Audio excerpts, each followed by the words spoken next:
श्री स्वामी समर्थ. जय जय स्वामी समर्थ. अवधूत चिंतन श्री गुरुदेव दत्त.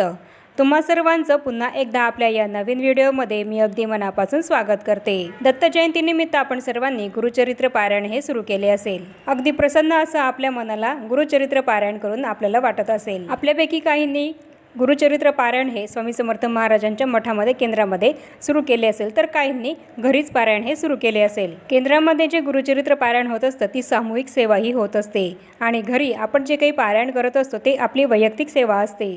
या गुरुचरित्र पारायणाला तर आपण बसलो आहोत, पण आता या गुरुचरित्राचे उद्यापन कसे करायचे आहे, या पारायणाचे उद्यापन हे कसे करायचे आहे, या दत्त जयंतीची सप्ताहाची सांगता आपल्याला कशी करायची आहे, त्याचप्रमाणे नैवेद्य आपल्याला कोणता दाखवायचा आहे, तसंच आपल्याला किती नैवेद्य हे दाखवायचे आहे आणि जे कोणी स्वामी समर्थ महाराजांच्या केंद्रामध्ये पारायणाला बसले असतील त्यांनी काय करायचं आणि जे घरी पारायण करत असतील त्यांनी काय करायचं, याबद्दल संपूर्ण माहिती मी तुम्हाला या व्हिडिओमध्ये देणार आहे. जे कोणी स्वामी समर्थ महाराजांच्या केंद्रामध्ये पारायणाला बसले असतील तर त्यांनी सुद्धा आपल्या पोथीला नैवेद्य दाखवायचा आहे का, याबद्दल संपूर्ण माहिती मी तुम्हाला या व्हिडिओमध्ये देणार आहे. त्यामुळे हा महत्त्वपूर्ण व्हिडिओ तुम्ही शेवटपर्यंत नक्की बघा, म्हणजेच तुम्हाला या गुरुचरित्र पारायणाची सांगता कशी करायची आहे याबद्दल संपूर्ण माहिती मिळेल. दत्त जयंती निमित्ताने हा अखंड नाम जपयज्ञ सप्ताह हा 20 तारखेपासून सुरू झाला आहे आणि या सप्ताहाची सांगता ही 7व्या दिवशी न होता 8व्या दिवशी होणार आहे.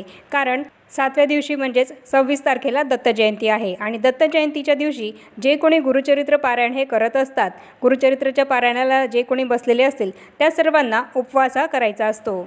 दत्त जन्मानिमित्त आपल्याला सर्वांना उपवास दत्त जयंतीच्या दिवशी करायचा आहे आणि दत्त जयंतीच्या दिवशी आपल्याला महाराजांना नैवेद्यसुद्धा जो काही आपण फराळ खाणार असू त्याचाच नैवेद्य हा दाखवायचा आहे. दत्त जन्मानिमित्त आपल्याला दत्त जयंतीच्या दिवशी ज्याप्रमाणे आपण एकादशीचा उपवास करत असतो त्याचप्रमाणे उपवास करायचा आहे. दोन्ही वेळेस आपल्याला फराळ करायचा आहे. हा उपवास करत असताना तुम्ही सगळ्या प्रकारची फळंही खाऊ शकतात, त्याचप्रमाणे राजगिऱ्याचे लाडूसुद्धा खाऊ शकतात आणि रताळू हे सुद्धा खाऊ शकतात. दत्त जन्मानिमित्त आपल्याला 26 तारखेला उपवास करायचा आहे आणि म्हणूनच आपल्याला या सप्ताहाची सांगता दत्त जन्माच्या दिवशी न करता म्हणजेच 7व्या दिवशी न करता 8व्या दिवशी करायची आहे. या सप्ताहाची सांगता 27 तारखेला होणार आहे आणि दत्त जन्मानिमित्त आपला जो काही उपवास असतो तो सुद्धा आपल्याला दत्त जन्माच्या दुसऱ्या दिवशी म्हणजेच 27 तारखेला या सप्ताहाची सांगता करताना आपण जो नैवेद्य दाखवणार असू तो नैवेद्य दाखवल्यानंतरच हा आपण दत्त जन्माचा जो काही उपवास केला आहे तो सुटणार आहे. स्वामी समर्थ महाराजांच्या केंद्रामध्ये दत्त जन्मोत्सव हा अतिशय उत्साहाने साजरा केला जातो आणि म्हणूनच आपल्याला आपण जे कोणी सगळे सेवेकरी स्वामी समर्थ महाराजांच्या केंद्रामध्ये पारायणाला बसले असतील ते सुद्धा आणि जे घरी पारायण करत असतील त्यांनी सुद्धा या दत्त जन्मोत्सवामध्ये आपला सहभाग नोंदवायचा आहे आणि केंद्रामध्ये दत्त जन्मोत्सव हा साजरा करायचा आहे. खूप छान असा दत्त जन्मोत्सव केंद्रामध्ये हा साजरा केला जातो. त्यामुळे आपण सर्वांनी आवर्जून या दत्त जयंतीच्या दिवशी स्वामी समर्थ महाराजांच्या केंद्रामध्ये आपल्याला आवर्जून जायचं आहे. आणि दत्त जयंतीच्या दुसऱ्या दिवशी म्हणजेच 27 तारखेला मांदियाळी ही केंद्रामध्ये होत असते. ही मांदियाळी म्हणजेच काय तर केंद्रामध्ये जे काही गुरुचरित्राचे वाचन होत असते ते सामूहिकरित्या होत असते आणि या सप्ताहाची सांगता करताना या शेवटच्या दिवशी म्हणजेच 27 तारखेला केंद्रामध्ये मांदियाळी होते आणि महाप्रसाद हा होत असतो. ही मांदियाळी म्हणजेच स्वामी समर्थ महाराजांच्या केंद्रामध्ये जे कोणी गुरुचरित्र पारायणाला बसले आहे तिथे त्यांच्या पोथीला हा सामूहिकरित्या नैवेद्य हा दाखवला जातो. केंद्रात मठातच नैवेद्य हा दाखवला जात असल्यामुळे जे कोणी केंद्रामध्ये गुरुचरित्राला पारायणाला बसले असतील तर त्यांना घरी वेगळा कुठलाही नैवेद्य दाखवण्याची गरज नाही. 27 तारखेला ही मांदियाळी झाल्यानंतर तिथे जो काही प्रसाद मिळतो तो प्रसाद घेऊन आपल्याला घरी यायचं आहे आणि दत्त जन्माचा आपण जो काही उपवास केला आहे तो उपवास आपल्याला या प्रसादावर पहिले हा प्रसाद ग्रहण करून मग सोडायचा आहे. ही जी सप्ताह सांगतेची मांदियाळी आहे ती सकाळी 10:30च्या आरतीला होत असते. सकाळी 10:30च्या आरतीला महानैवेद्य हा दाखवला जातो आणि त्यानंतर आरती होते आणि आरती झाल्यानंतर सगळ्यांना प्रसाद हा वाटला जातो आणि हा प्रसाद ग्रहण करूनच आपल्याला दत्त जयंतीचा उपवास सोडायचा आहे. आणि असं सुद्धा नाही आहे की जे कोणी गुरुचरित्राच्या पारायणाला केंद्रामध्ये बसले असतील त्यांनाच हा प्रसाद मिळतो असं नाही, तर ज्यांनी घरी गुरुचरित्र पारायण हे केले असेल तर ते सुद्धा या मांदियाळीमध्ये जाऊ शकतात, त्यांना सुद्धा हा प्रसाद मिळत असतो. तर याप्रमाणे आता मी तुम्हाला सांगितले आहे की जे कोणी गुरुचरित्राच्या पारायणाला स्वामी समर्थ महाराजांच्या केंद्रामध्ये मठामध्ये बसले असतील तर त्यांनी काय करायचं आहे। आणि आता आपण बघूया की जे कोणी गुरुचरित्राचे पारायण हे घरी करत आहे तर त्यांनी नैवेद्य कसा दाखवायचा आहे आणि कोणता दाखवायचा आहे। जे गुरुचरित्र पारायणाला केंद्रात बसले आहे त्यांनी कुठलाच नैवेद्य दाखवायचा नाहीये, तर घरी जे पारायण करत आहे त्यांना मात्र सप्ताह सांगतेच्या दिवशी म्हणजेच 27 तारखेला आपल्या पोथीला आणि महाराजांना नैवेद्य हा दाखवायचा आहे। तर हा नैवेद्य तुम्ही वरण भात भाजी पोळी असा सुद्धा दाखवू शकतात आणि जर तुम्हाला पुरणाचा नैवेद्य करायचा असेल तर तुम्ही तो सुद्धा महाराजांना दाखवू शकतात। फक्त आपण जो काही नैवेद्य हा बनवू तो आपल्याला बिना कांदा लसणाचा बनवायचा आहे। कांदा लसूण विरहित नैवेद्य आपल्याला महाराजांना दाखवायचा आहे। या नैवेद्यामध्ये तुम्ही पुरणाचा जर केला त्याच्यातही तुम्हाला कांदा लसूण हा घालायचा नाही आहे आणि वरण भाताचा जो काही नैवेद्य कराल त्यामध्ये सुद्धा तुम्हाला वरण भात भाजी पोळीचा जो नैवेद्य कराल त्यामध्ये सुद्धा तुम्हाला कांदा आणि लसूण हे घालायचं नाही आहे। भात हा आपल्याला जरी पारायण काळामध्ये वर्ज्य सांगितला असेल तरीसुद्धा शेवटच्या दिवशी आपल्याला भात हा चालणार आहे। त्याचप्रमाणे महाराजांना दत्त महाराजांना गेवड्याच्या शेंगांची भाजी ही अतिशय प्रिय आहे आणि म्हणूनच आपल्याला गेवड्याच्या शेंगांच्या भाजीचा नैवेद्य हा शेवटच्या दिवशी सांगतेच्या दिवशी आवर्जून दाखवायचा आहे। गोड पदार्थांमध्ये तुम्ही शिरासुद्धा करू शकतात किंवा खीरसुद्धा करू शकतात, नाहीतर एखाद्या गोड मिठाईचा नैवेद्यसुद्धा तुम्ही दत्त महाराजांना दाखवू शकतात। पण गेवड्याच्या भाजीचा नैवेद्य हा तर आपल्याला दाखवायचाच आहे। त्याचप्रमाणे आपण महाराजांना भजेचं सुद्धा नैवेद्य दाखवायचं आहे, फक्त त्यामध्ये आपल्याला कांदा हा घालायचा नाही आहे। भजे हे सुद्धा महाराजांना अत्यंत प्रिय आहेत म्हणून आपल्याला कांदा लसूण विरहितच भजे बनवायचे आहे आणि त्याचा नैवेद्य दाखवायचा आहे। यामध्ये तुम्ही गिलक्याची भजीसुद्धा दाखवू शकतात, मिरचीची भजीसुद्धा करून दाखवू शकतात। भाजीमध्ये घेवड्याची भाजी ही पाहिजेच, बाकी तुम्हाला दुसरी कुठली भाजी दाखवायची असेल नैवेद्य म्हणून तर ती सुद्धा तुम्ही करू शकतात। त्याचप्रमाणे बेसनाचे लाडू हे सुद्धा महाराजांना अत्यंत प्रिय आहे म्हणून तुम्हाला जर शक्य असेल तर तुम्ही बेसनाचे लाडू करून त्याचा सुद्धा नैवेद्य हा शेवटच्या दिवशी सांगतेच्या दिवशी दाखवू शकतात। त्याचप्रमाणे आपल्याला या शेवटच्या दिवशी सांगतेच्या दिवशी ब्राह्मण जोडप्याला जेवू घालायचे आहे। एखाद्या ब्राह्मण जोडप्याला आपल्याला आपल्या घरी बोलवायचं आहे, त्यांची पाय धुवून पूजा करायची आहे आणि त्यानंतर त्या ब्राह्मण जोडप्याला आपल्याला जेवू घालायची आहे। आणि हे जर ब्राह्मण जोडपं तुम्हाला जर नाही मिळालं तर तुम्ही अशा सुद्धा जोडप्याला आपल्या घरी जेवायला बोलवू शकतात जे कोणी नॉनव्हेज खात नसतील। अशा जोडप्याला सुद्धा तुम्ही शेवटच्या दिवशी जेवू घालू शकतात। आणि असं जोडपं सुद्धा जर तुम्हाला नाही मिळालं तर तुम्ही एखाद्या सवाष्णाश्रीला बोलवून तिचे पाय धुवून तिची पूजा करून तिला सुद्धा जेवू घालू शकतात। आणि हेही जरी नाही शक्य झालं तर तुम्ही एखाद्या ब्राह्मणाला शिदा ही सुद्धा दान देऊ शकतात।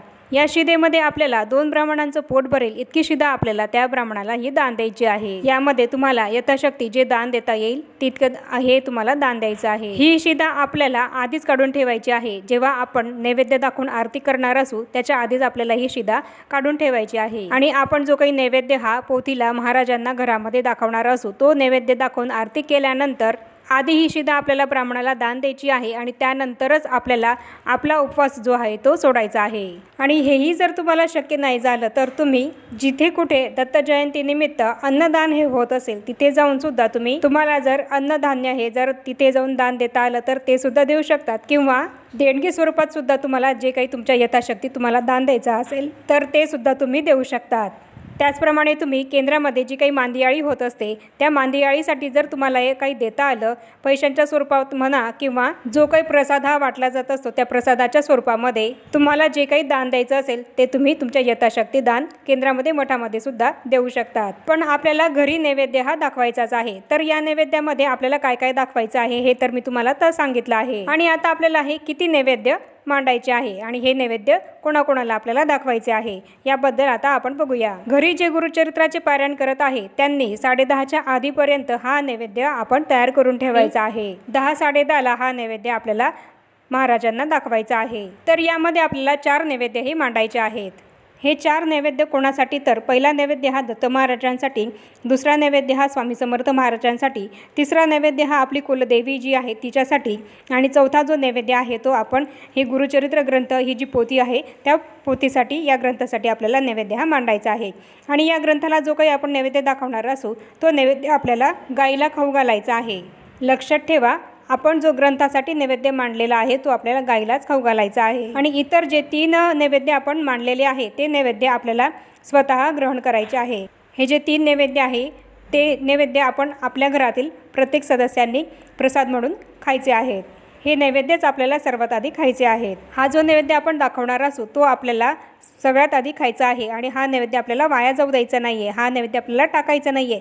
म्हणून जेव्हा आपण हे नैवेद्यासाठी ताट बनवू तेव्हा आपल्याला या ताटांना थोडंसे लावायचं आहे। थोडी भाजी, थोडं वरण, थोडी खीर असं या पद्धतीने आपल्याला हे ताट तयार करायचं आहे। आणि हे नैवेद्याचं ताट तयार केल्यानंतर प्रत्येक पदार्थावर आपल्याला एक तुळशीपत्रही ठेवायचं आहे आणि 10:30 पर्यंत हे असं ताट तयार करून ठेवल्यानंतर 10:30ला आपल्याला हे सगळे नैवेद्य दाखवायचे आहेत आणि आरती करायची आहे। या आरतीमध्ये गणपतीची आरती करायची आहे, दत्त महाराजांची, स्वामी समर्थ महाराजांची, ज्या काही आपल्याला नित्यसेवेमध्ये आरत्या दिल्या आहेत त्या आरत्या करायच्या आहेत। सकाळी 10:30च्या ज्या आरत्या दिल्या आहेत त्या आरत्या करायच्या आहेत। नित्यसेवेचं पुस्तक तर सगळ्यांकडे असेलच, पण ज्यांच्याकडे नसेल तर त्यांनी त्या यूट्यूबला सुद्धा या आरत्या दिल्या आहेत, तिथे या आरत्या यूट्यूबला लावून त्यासुद्धा त्या करू शकतात। नैवेद्य दाखवून आरती केल्यानंतर या नैवेद्यावरच आपल्याला आपला उपवास हा सोडायचा आहे। आपण हे गुरुचरित्राचे पारायण पूर्ण श्रद्धेने आणि भक्तिभावाने करत असतो, त्यामुळे हा नैवेद्य ग्रहण करण्यासाठी स्वतः दत्त महाराज, स्वामी समर्थ महाराज हे नक्कीच येत असतात। त्यामुळे तुम्हाला यथाशक्ती जे काही नैवेद्यासाठी करता येईल ते तुम्ही नक्की करा आणि तो जो तुमचा साध्या भोळ्या भक्तिभावाने तुम्ही जो नैवेद्य स्वामींना दाखवणार असाल तो नैवेद्य तुमचा स्वामी समर्थ महाराज हे नक्कीच ग्रहण करतील। आणि नैवेद्य दाखवून झाल्यानंतर, तुमचं जेवण करून झाल्यानंतर तुम्हाला या पारायणाची कुठलेही नियम पाळण्याची गरज नाही। नैवेद्य दाखवून आरती करून झाल्यावर तुम्ही हा ग्रंथ संध्याकाळी किंवा दुपारी 12 नंतर हा ग्रंथ तुम्ही जिथं ठेवला आहे तिथून तो उचलू शकतात आणि हा ग्रंथ उचलल्यानंतर तुम्हाला पारायणाचे कुठलेही नियम पाळण्याची गरज नाही। तर या पद्धतीने तुमचं पारायण हे गुरुचरित्राचं या पद्धतीने पूर्ण होत असतं आणि सप्ताह सांगताही अशा पद्धतीने तुम्हाला करायची आहे। सप्ताह सांगता झाल्यावर गुरुचरित्राचे पारायणाचे कुठलेच नियम आपल्याला पाळायचे नाही आहेत। तर अशा पद्धतीने आज मी तुम्हाला जे कोणी गुरुचरित्राचे पारायण करण्यासाठी केंद्रात बसले असतील तर त्यांनी काय करायचं आहे हे सांगितलं आहे आणि त्याचप्रमाणे गुरुचरित्राचं पारायण ज्यांनी घरी केलं आहे तर त्यांनी उद्यापने कसं करायचं आहे याबद्दल संपूर्ण माहितीही दिली आहे। ब्राह्मण जोडपं जर नाही मिळालं तर तुम्ही केंद्रात मठात सुद्धा दान हे देऊ शकतात किंवा एखाद्या मंदिरात सुद्धा दान देऊ शकतात किंवा एखाद्या गरजूला सुद्धा तुम्ही अन्नदान हे करू शकतात। तर याप्रमाणे आज मी तुम्हाला आपल्याला गुरुचरित्राच्या पारायणाचे उद्यापन कसे करायचे आहे याबद्दल संपूर्ण माहितीही दिली आहे। आणि आता या छोट्याशा माहितीसोबत आपण आपला आजचा व्हिडिओ इथेच थांबूया। चॅनलवर जर पहिल्यांदाच आला असाल तर चॅनलला जरूर सबस्क्राईब करा आणि या व्हिडिओला जास्तीत जास्त लाईक आणि शेअर जरूर करा, म्हणजेच ही माहिती इतरांपर्यंत सुद्धा पोहोचेल। आणि आता आजचा आपला हा व्हिडिओ आपण इथेच थांबूया आणि भेटूया पुन्हा अशाच नवीन एका माहितीपूर्ण आणि महत्त्वपूर्ण व्हिडिओसोबत। तोपर्यंत सर्वांना श्री स्वामी समर्थ।